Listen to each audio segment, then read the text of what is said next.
कैसे हैं आप सब लोग? झकास, बिंदास, मजा आ रहा है? मजा आ रहा है? आएगा? चलो अच्छी बात है, मैं ट्राई करूंगी। देखिए आप लोग इतनी रिस्पेक्ट देते हैं मुझे, thank you so much. Thank you so much. But मैंने इतना कुछ किया नहीं अपनी लाइफ में, मैंने कुछ किया नहीं है। पापा ने आप लोगों को बताया आरसीएम की नॉलेज आपके पास मेरे से ज्यादा है, बट आरसीएम को देखने का तजुर्बा मेरे पास ज्यादा है।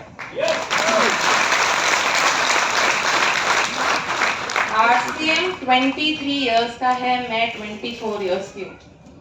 इतना करीबी से देखा है कि पोस्टमार्टम कर सकती हूँ उसका पूरा का पूरा। मैं आपको मेरे साथ एक जर्नी पे लेके जाना चाहती हूँ, जाना चाहेंगे?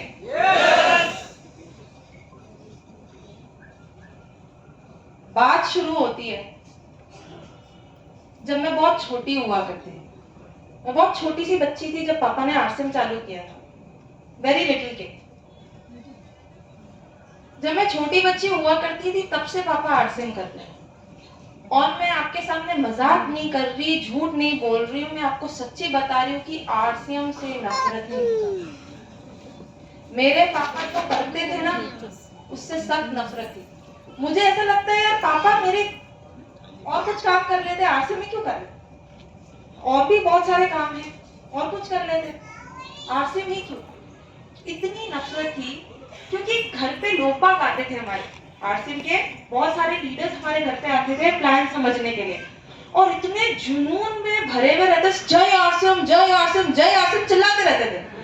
और मेरा दिमाग खराब होता रहता कि यार ये सारे जय आरसीएम के लोग मेरे घर पे क्यों आते, परेड मेरी क्यों लगती है? क्योंकि जब भी कोई घर पे आता है उनको नाश्ता पानी खिलाना पड़ता है ना, मेरी और मेरी बहन की परेड लग जाती थी। परेशान हो गए। एक बार क्या हुआ, मैं बहुत छोटी बच्ची हुआ करती, 3rd या फिर 4th ग्रेड में हुआ करती थी, और 3rd 4th ग्रेड में मेरे मम्मी पापा ने मेरे को शिमला भेजा था स्कूल के साथ, स्कूल ट्रिप पे। शिमला में जब गई, मेरे मम्मी पापा ने मेरे को 200 300 200 रुपीस के आसपास मेरे को शिमला लेके भेजा, और मेरी टीचर ने मेरे को शिमला में बोला ये जो 200-300 रुपए मम्मी पापा ने तुम्हें दिए ना, इससे तुम तुम्हारे मम्मी पापा के लिए कुछ लेके आ जाओ। आप सब लोग भी ऐसा ही करते हैं, जब भी कहीं घूमने जाते हैं, अगर आपको आज राजस्थान भेज दूं मैं, तो कुछ ना कुछ लेके आएंगे अपने फ्रेंड्स एंड फैमिली के लिए। मैंने भी वही किया, मैं अपनी मम्मी के लिए एक शॉल लेके आई थी शिमला से, और मेरे पापा के लिए एक पेन लेके आई थी, वुडन कलर का पेन, उसका शक्ल हुलिया मेरे को अभी तक याद है, कार्विंग हो रही थी उसमें। मैं बहुत प्रेम से खुलवाड़ा उस पेन को लेके आई, मैंने मेरे पापा को वो पेन दिया, मेरे पापा ने वो पेन फेंक दिया और मेरे को बोला ये आरसीएम का नहीं है, मैं यूज नहीं करूंगा।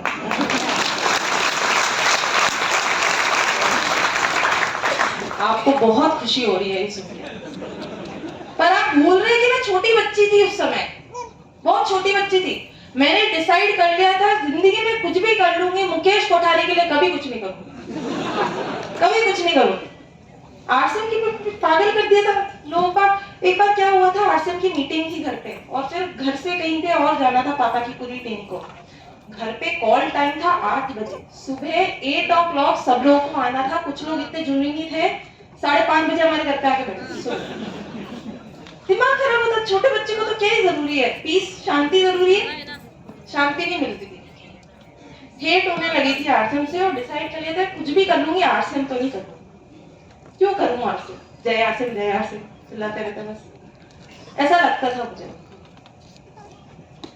क्योंकि मेरे को इतनी नफरत थी आरसीएम से, मैंने डिसाइड कर लिया था कि अब क्योंकि मेरे को आरसीएम करना नहीं है, तो मैं भी ट्रेडिशनल पाथ फॉलो करूंगी। ट्रेडिशनल पाथ माने आप रियलाइज करते हो आप किस चीज में अच्छे हो, उसके ऊपर पढ़ाई करते हो, ग्रेजुएशन करते हो, और उसके अंदर आप नौकरी करते हो। मुझे लगा कि ये मेरा ही पाथ है। मुझे हमेशा से लगता था मैं फैशन में अच्छी हूँ, फैशन में अच्छी हूँ, पर कपड़ों की डिजाइनिंग करना अच्छा नहीं लगता था, कपड़ों की मार्केटिंग करना अच्छा लगता था। तो मैंने फैशन कम्युनिकेशन का एक कोर्स किया एसडी पार्सन से। Parsons school of design world का नंबर 1 कॉलेज है, नंबर 1 कॉलेज है, आप देखेंगे डिजाइन के लिए नंबर 1 कॉलेज है। मैंने अपनी वहां से डिग्री ली, 4 साल की डिग्री थी, खत्म हुई। डिग्री खत्म होने के बाद मैंने जॉब्स में अप्लाई करना चालू किया। जॉब्स में जब अप्लाई किया तो एक कंपनी मेरे पास आई जिसका नाम था rain drop media. Rain drop media काम करती थी फिल्म्स और सेलिब्रिटीज की पीआर करना। पीआर के बारे में आप लोगों को पापा ने समझाया अभी। मेरा काम हुआ करता था सेलिब्रिटी के साथ बैठना, उनकी मूवीज देखना, क्रिटिक करना और उनके साथ हर चीज करना। किसको अच्छा नहीं लगता उनका? अगर आपको पता है, जैसे आप लोग अपना हम लोग साउथ इंडिया में बैठे हुए, तो मैं बताती हूँ, मैंने रामचरण के साथ क्लोजली काम किया है। उसकी वाइफ उपासना है ना, उसके साथ मैंने इतना क्लोजली काम किया ना, उसकी पर्सनल पीआर मैनेजर हुआ करती थी। वो इतना बड़ा जो ग्लिटर है ना, आप लोग भी सोच रहे हो वाह सेलिब्रिटी के साथ काम किया है। मैंने भी उस समय वही देख के ज्वाइन कर लिया। मुझे लगा था पापा को मिल गया ना, जो मिलना, जो भी उनको चाहिए था उनको मिल गया, मेरे को भी मिल गया जो मेरे को चाहिए। इसी के अंदर मैं अपनी एक्सेल करूंगी। शुरुआत के 6 महीने मुझे इतना मजा आया मेरी जॉब में, आप मानेंगे। मुझे ऐसा लगता था पापा मम्मी से छुटकारा मिल गया। पापा मम्मी कुछ बोल ही नहीं सकते, मेरी सैलरी भी अच्छी हुआ करती थी और मैं बॉम्बे जैसे शहर में अकेले रहती थी। मुझे मजा आता था, मुझे बहुत मजा आ रहा था अपनी नौकरी में। बट क्योंकि इनफॉर्मल सेक्टर है और अगर आप अच्छा करते हो तो आपको जल्दी जल्दी प्रमोशन मिलते हैं, जल्दी जल्दी आप बड़े लेवल पे जाते हो। मेरा 6 महीने के बाद फिर से एक प्रमोशन लगा। शुरुआत में बहुत खुश थी क्योंकि प्रमोशन लगा, किसको अच्छा नहीं लगता। बट मैं ये भूल गई थी कि प्रमोशन के साथ साथ तो रिस्पॉन्सिबिलिटी भी बढ़ती है।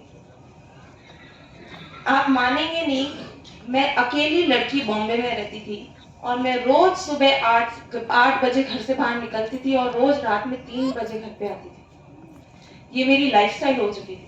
ये जो रिस्पॉन्सिबिलिटी जो मेरे सर पे ऐड हुई थी ना, इतनी भारी पड़ गई थी कि मेरे पास खुद के लिए टाइम नहीं था। मेरे मम्मी पापा से अगर मेरी हफ्ते में, वीक में एक बार भी बात हो जाती थी ना, तो बहुत बड़ी बात होती थी, बहुत बड़ी बात। किसी चीज के लिए टाइम नहीं, मेरे पापा को मेरे लिए टाइम निकालना पड़ता था। ऐसी लाइफस्टाइल हो गई। उस समय मेरे को एक बात याद आ रही थी पापा की, क्योंकि ये सब कुछ मैं परेशान हो गई थी ना मेरी नौकरी से। मेरे को उठने भी मजा नहीं आता था। मैं उठती सिर्फ काम के लिए ही थी। अगर मेरे को नहीं उठाता तो मैं नहीं उठती, मैं लेटी भी रहती। पर मेरे को सिर्फ काम था ना, इसलिए मैं उठ रही थी। उस समय मेरे को मेरे पापा की एक बात याद आती थी। मैं जब नौकरी फ्रेश ज्वाइन करने ही वाली थी ना, उस समय मेरे पापा ने एक दिन मेरे को चाय पे बोला था, तू 2 साल तेरी नौकरी करके देख, तेरे को समझ में आएगा तेरे काम में और मेरे काम में डिफरेंस क्या है।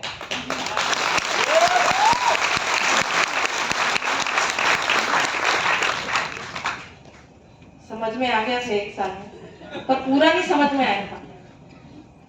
1 साल बाद ऐसा लग रहा था हाँ ठीक है, पापा जो कर रहे हैं वो ठीक ही कर रहे हैं, ऐसा लगता था। पर मेरे लिए नहीं है, पापा जो कर रहे हैं वो ठीक ही है, मेरे लिए नहीं है। मेरे को तो यही काम करना है, इसी में आगे बढ़ूंगी। ये मेरा फर्स्ट रियलाइजेशन था कि शायद आरसीएम अच्छा है।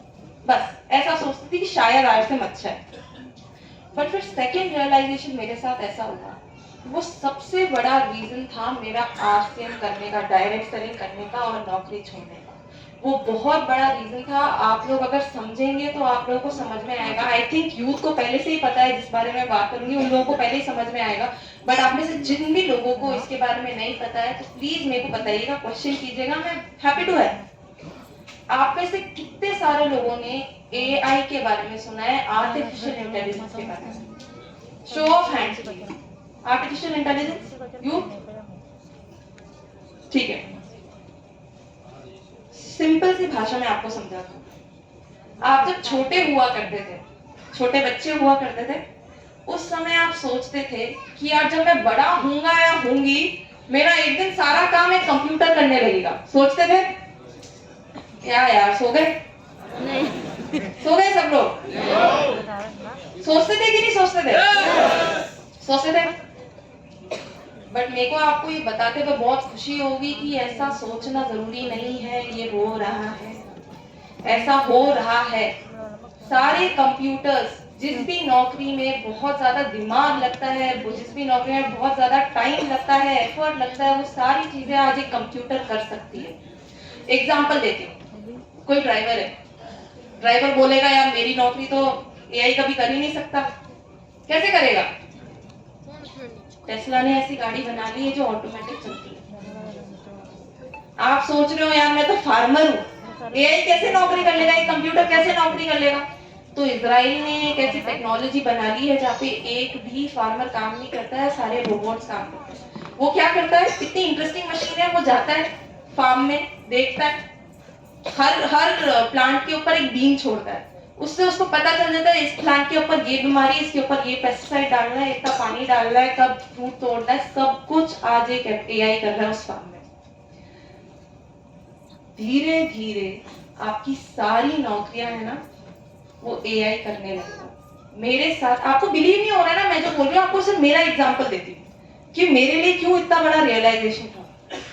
मेरी नौकरी में क्या होता था, कभी कभार आप जो न्यूज़पेपर आर्टिकल्स पढ़ते हैं ना फिल्म्स के ऊपर, सेलिब्रिटीज के ऊपर, वो कभी कभार मेरे को खुद को लिखने पड़ते थे। मेरे को लिखने पड़ते थे क्योंकि जर्नलिस्ट कभी कभार हर कुछ लिखते थे ऊट पटांग, तो कभी कभार मेरे को खुद को लिखना पड़ता था अपनी फिल्म्स के ऊपर। जब वो आर्टिकल लिखते थे तो उसको मिनिमम 2 दिन लगते थे, मिनिमम 2 दिन, मिनिमम 2 डेज तो बनने लगते ही थे उस आर्टिकल को लिखने में। मैं अपना लैपटॉप खोलती थी, फिर मूवी देखती थी, मूवी के बाद सेलिब्रिटी का इंटरव्यू देखती थी, फिर वापस लैपटॉप खोल के लिखती थी, फिर बॉस अप्रूव करता था।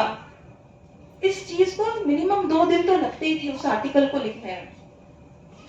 बट फिर मेरी लाइफ में जब मेरी जॉब 1 साल की हो गई थी ना, मेरी लाइफ में एक सॉफ्टवेयर आया जिसका नाम था चैट जीपीटी। चैट जीपीटी के बारे में सुना है लोगों ने? चैट जीपीटी ने मेरी लाइफ इतनी आसान कर दी थी जॉब की कि मैं सिर्फ उसको बोलती थी, देख भाई ऐसा ऐसा प्लॉट है, ये मेरा टीवी, ये मेरा मूवी स्टार है, इसके ऊपर एक आर्टिकल लिख दे, तो वो आर्टिकल लिख देता था। जो मेरा 2 दिन का काम था ना वो आज एक कंप्यूटर 5 मिनट में कर लेता था। मुझे ये रियलाइज हुआ ये तो मेरी नौकरी का सिर्फ छोटा सा पार्ट है जो एक कंप्यूटर कर सकता है।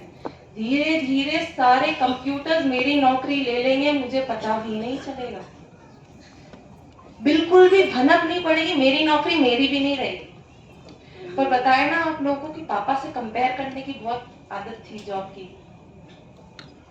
मैं रिसर्च कर रही थी, रिसर्च में मुझे पता चला कि डायरेक्ट सेलिंग ऐसा बिजनेस है जो कभी कोई कंप्यूटर आपके हाथ से ले ही नहीं सकता, बिल्कुल भी नहीं ले सकता।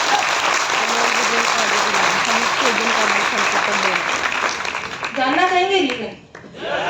रीजन बताओ? क्योंकि direct selling human emotions, human connections बनाने का बिजनेस है।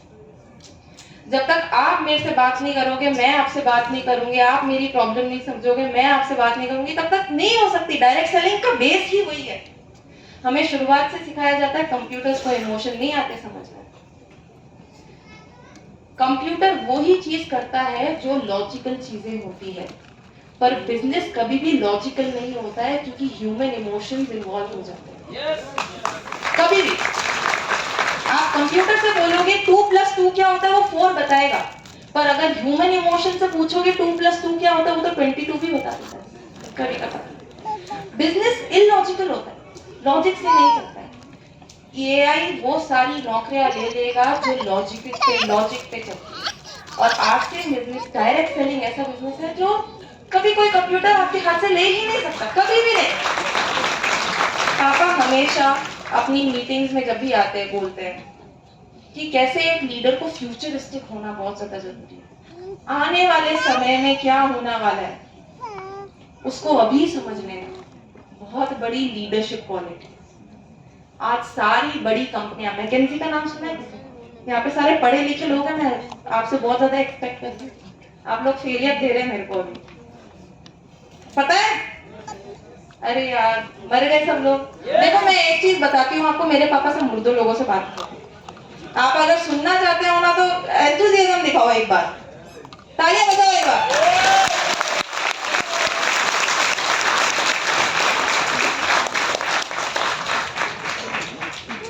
क्या बात कर रहे थे अपन? मैकेंजी। मैकेंजी कंपनी हर साल एक अपना आर्टिकल निकालती है, एक फोरकास्ट निकालती है। उस फोरकास्ट में उस मैकेंजी कंपनी ने इस साल बोला है कि धीरे धीरे एआई सारी नौकरी ले लेगी, और ये ट्रू है। अगर इतनी बड़ी बड़ी कंपनियां अभी से इस चीज के ऊपर काम कर रही तो आप लोग सतर्क रहिएगा, क्योंकि आपकी नौकरी भी आपके हाथ से जा सकती है। अभी डिसीजन बना लेना। ये था मेरा सेकंड बहुत बड़ा रियलाइजेशन। तब मुझे लगा आगे पीछे आरसीएम करना पड़ेगा, पर अभी नहीं करेंगे। ऐसा लगा आगे पीछे करना पड़ेगा पर अभी नहीं करेंगे। अभी अपने पास टाइम है। अभी तो कहीं नहीं जा रही मेरी नौकरी। मेरी नौकरी को अनदर 1.5 इयर्स हो गया जॉब करते करते। अनदर 1.5 इयर्स हो गए मेरे को। प्रियंका चोपड़ा का नाम सुना है किसी ने?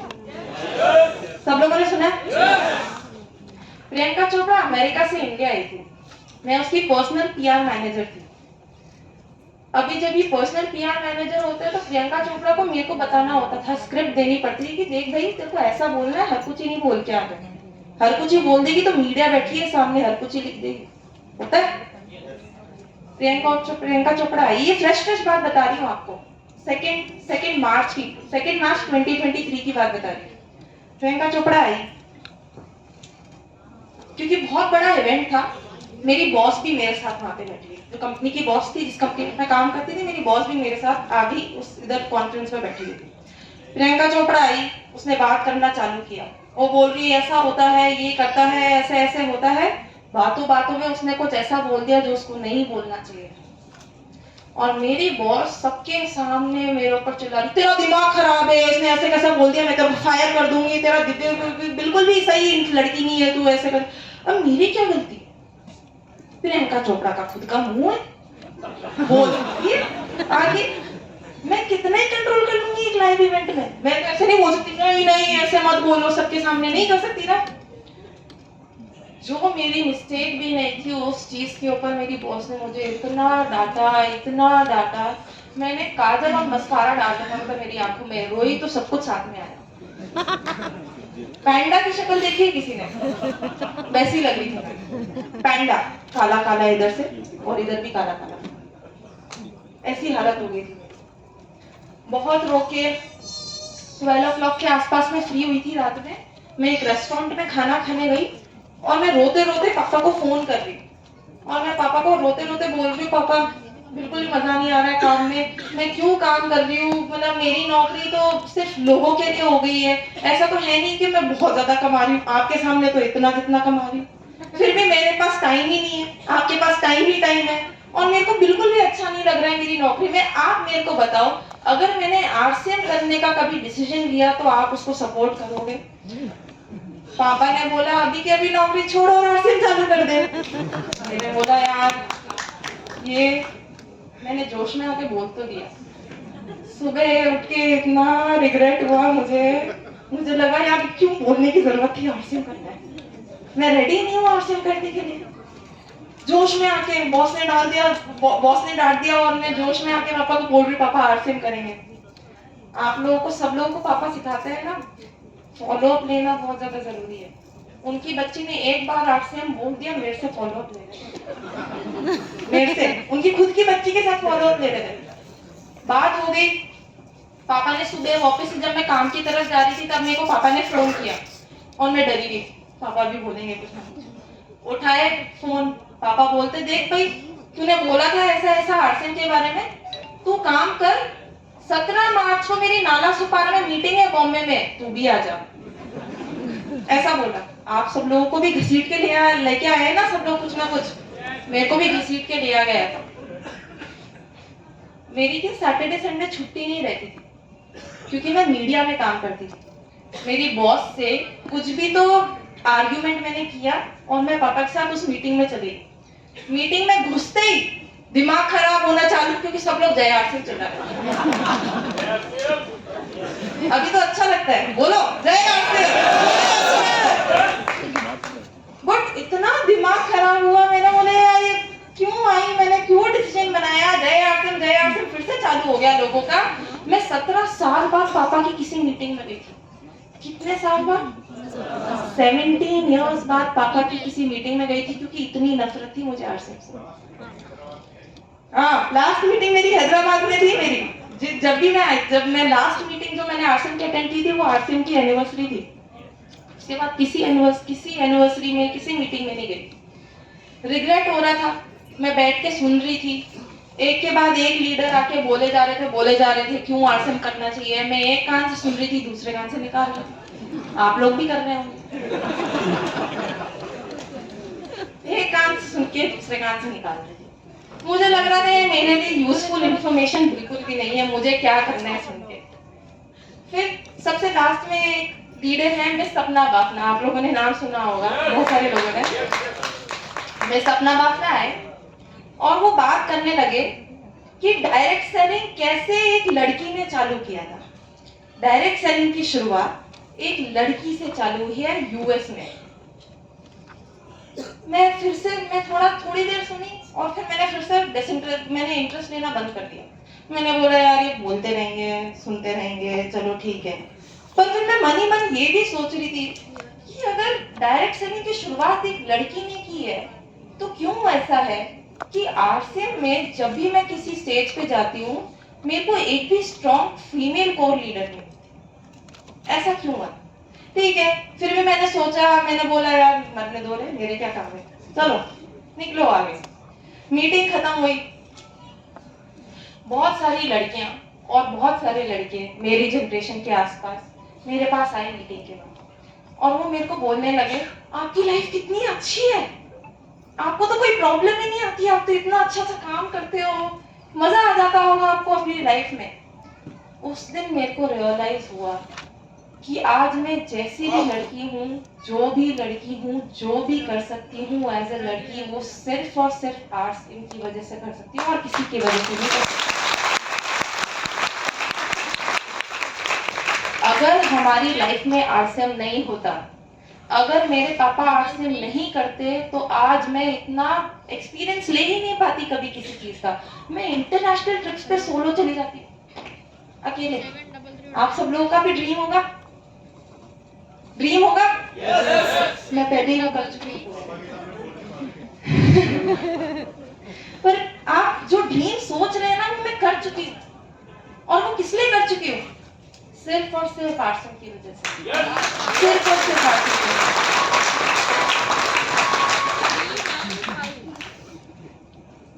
से। ये चीज जब रियलाइज हुई ना मुझे लगा कि अगर सिर्फ आरसीएम एक लड़की की लाइफ में इतना डिफरेंस ला सकता है तो मैं चाहती हूँ कि बाकी लड़कियों की भी लाइफ में वही डिफरेंस आए जो मेरी लाइफ में आया। इतना डिफरेंस करना भी कुछ होता नहीं है ना। अगर आज हम हाउसवाइफ की भी बात करें, सिर्फ हाउसवाइफ की बात करें, तो आपको क्या करना है? आपको सिर्फ प्रोडक्ट खाना है, कंज्यूम करना है, जो प्रोडक्ट अच्छा लगा उसके बारे में बात करनी, कमीशन हो जाए बस। इसके ऊपर चौड़ा बता देते हैं लोग। और अगर आपने टारगेट कंप्लीट कर लिए तो आपको तो यहाँ पे सल्यूट देते हैं लोग। ऐसा सेलिब्रेशन नहीं होता कहीं और, आरसीएम में मिलता है। अभी यहाँ पे महिलाएं जो है ना वो देख रहे हैं, वो भी वही कर रहे हैं जो मैं पहले कर रही थी, एक कान से सुन रही थी, दूसरे कान से निकाल रही। मैं आप लोगों के बारे में बात कर रही हूँ, थोड़ा सा तो एंथुसियाज्म बता दो, थोड़ा सा तो अपने आप को सेलिब्रेट करना। अपने आप को सेलिब्रेट करना नहीं सीखोगे तो कहीं नहीं पहुंच पाओगे। अपने आप से पहले प्यार करना जरूरी है। आंटियां समझ में आ रहा है सारी आंटियों को? जब मुझे ये चीज समझ में आई ना, रात में मीटिंग खत्म हो गई, पापा भी चले गए भिलवाड़ा वापस से। मैंने नेक्स्ट दिन थोड़ा इस बात के ऊपर और चयन किया और मैंने फिर पापा को फोन किया, पापा मैं आरसीएम के लिए रेडी हूँ क्योंकि मुझे पर्पस मिल गया है आरसीएम करने का, आप मेरे को बताओ कि क्या करना है। पापा ने बोला अभी के अभी पेपर्स डाल दे और आरसीएम चालू कर दे पूरा का पूरा। आरसीएम चालू कर दे, मैंने पेपर्स डाल दिए उस दिन और मैंने 1 मई से आरसीएम फुल टाइम चालू।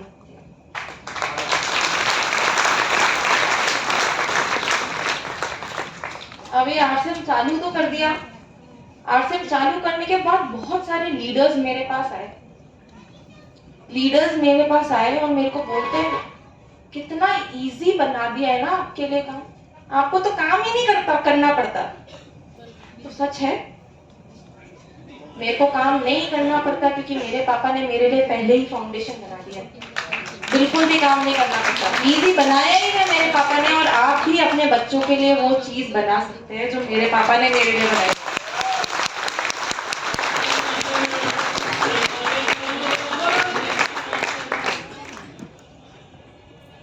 समझ में आया?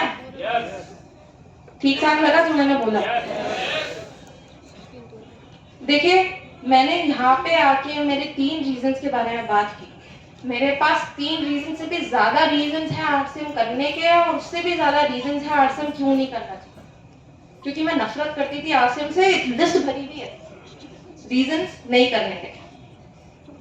बट ये जो 3 रीजंस मैंने आपको बताए ना, ये 3 रीजंस ऐसे रीजंस है जो सिर्फ मेरे तक लिमिट नहीं है। वो सेम जो 3 रीजंस जो मैं आपको बता रही हूँ ना, वो आपके भी 3 रीजंस है। क्योंकि सबकी नौकरी सबको परेशान करती है, सबका बॉस सबको परेशान करता है, सबकी नौकरियां सबके हाथ से जाने वाली है, और वुमेन एम्पावरमेंट सिर्फ आज लड़की का काम नहीं रहा है, लड़कों का भी काम हो गया। ये 4 रीजंस जो है वो सिर्फ मेरे तक सीमित नहीं है। अगर आप नहीं समझ पा रहे और आप रिलेट नहीं कर पाते, तो इसी आशा के साथ आपको बताती हूँ कि अगर आप किसी को आगे फ्यूचर में किसी को बताएंगे, ये उनके 4 रीजंस क्लियरली बन सकते हैं। थैंक यू सो मच, आप लोगों ने मेरे को सुना। Thank you so much. मैं पापा भी